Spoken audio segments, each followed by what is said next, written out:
Le Festival d'Avignon se déplace en prison avec Prométhée, la troupe de cette tragédie grecque, symbole de la liberté d'expression, a joué devant les détenus de la prison d'Avignon-le-Pontet. Avec l'opération Tranquillité Vacances, à Poitiers, les policiers gardent un œil sur les maisons inoccupées pendant l'été.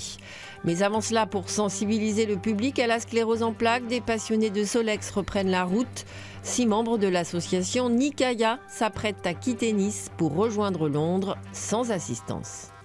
Je le mets en position moteur, je décompresse et je pousse pour le faire démarrer. Et voilà. Et là, il démarre. Plus de 30 ans qu'il sillonne les pavés et toujours cette même rigueur. Une allure rustique, un moteur qui imite le bruit d'une machine à coudre, le Solex n'a pas pris une ride. Increvable, il était avant tout un véhicule social. Lorsqu'on n'avait pas les moyens de s'acheter un vélo, on investissait dans un Solex. C'est vraiment l'aventure des années 50, 60, comme à l'époque, il n'y avait pas tous ces moyens de transport. Les jeunes partaient avec leur Solex, leur mobilette, et ils allaient dans le sud. Voilà, faisaient du camping. Bon, nous, à notre âge, on ne fait pas de camping. Sensible à la cause du handicap, l'association parcourt chaque année l'Europe à dos de cet engin d'acier par solidarité aux personnes gravement malades. L'année dernière, ils ont rejoint Budapest depuis Nice en seulement 10 jours. Alors forcément, le Solex n'a plus de secret pour eux. Le Solex, de par sa configuration et son mode de pilotage, ressemble beaucoup un peu au pilotage d'un avion de chasse de 1914, vous voyez, aiguille de mer. Parce qu'il fait 30 kg, ça se pilote avec les fesses. On est habillé très léger, un casque léger, des gants, des chaussures souples pour pouvoir pédaler comme un palonnier d'avion. Le moteur est devant, il fait beaucoup de bruit, il vous casse les oreilles, mais en même temps il faut l'écouter parce que c'est un petit deux temps qui chauffe. Le 23 juillet prochain, 6 membres de l'association quitteront le soleil azuréen pour relier la capitale anglaise sans assistance. Un périple de 1350 km avec à l'arrivée sûrement des crevaisons, mais des cœurs gonflés d'espoir. Votre maison va rester inoccupée plusieurs semaines cet été. Pas de panique. Avec l'opération Tranquillité Vacances, des policiers gardent un œil sur votre habitation pendant votre absence.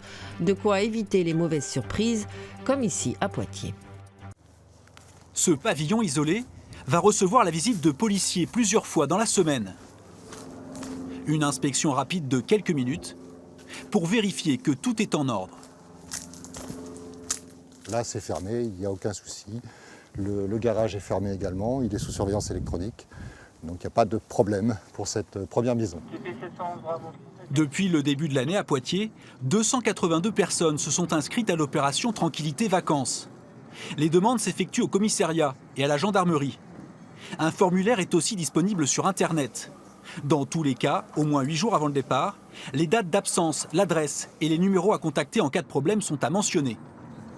Cette équipe intervient sur une zone regroupant 45 000 habitants. Cet après-midi, en plus de leur patrouille habituelle, ces policiers vont se rendre sur une dizaine d'habitations. Tous les équipages de police reçoivent le même listing et peuvent faire des passages à des heures différentes pour essayer de sécuriser au mieux, les maisons.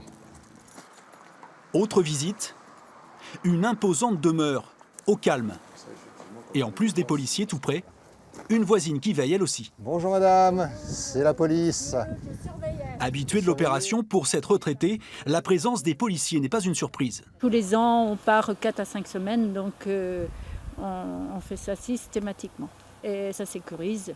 Ce qui est important aussi, c'est qu'on ait des personnes qui soient capables de venir dans la journée, d'ouvrir les volets, de les refermer le soir. Donc on doit avoir toujours, quand la personne est absente, l'impression quand même que la maison vit. Après chaque visite, les policiers laissent derrière eux un avis de passage. En juillet, à Poitiers, 105 maisons font ainsi l'objet d'une surveillance.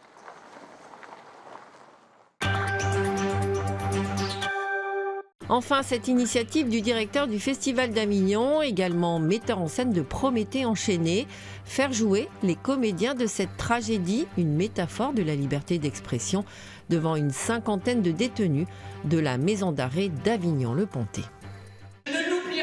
En prison aussi, la magie opère. On oublie que des surveillants entourent le public. Les mots me font souffrir autant que le silence.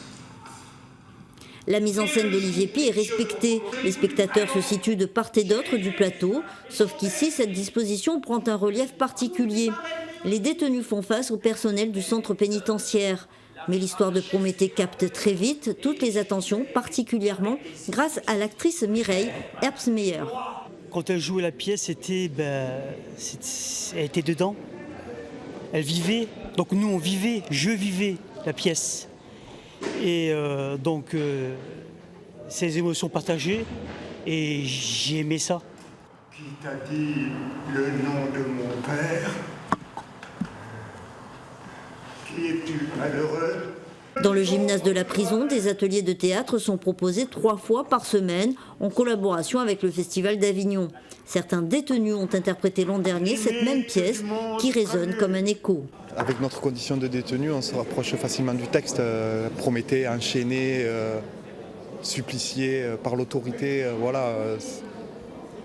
Moi, c'est comme ça que j'ai eu le rôle de Prométhée. Quand on a commencé les répétitions, on n'avait pas encore attribué forcément les rôles.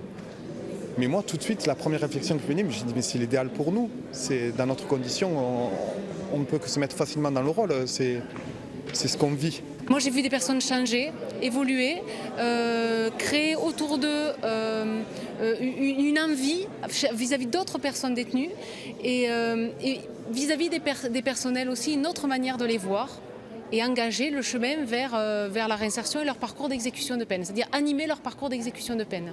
Ce texte remporte un vif succès auprès des détenus, mais leur donner accès à la culture est un véritable défi qui reste pourtant une porte ouverte vers la socialisation.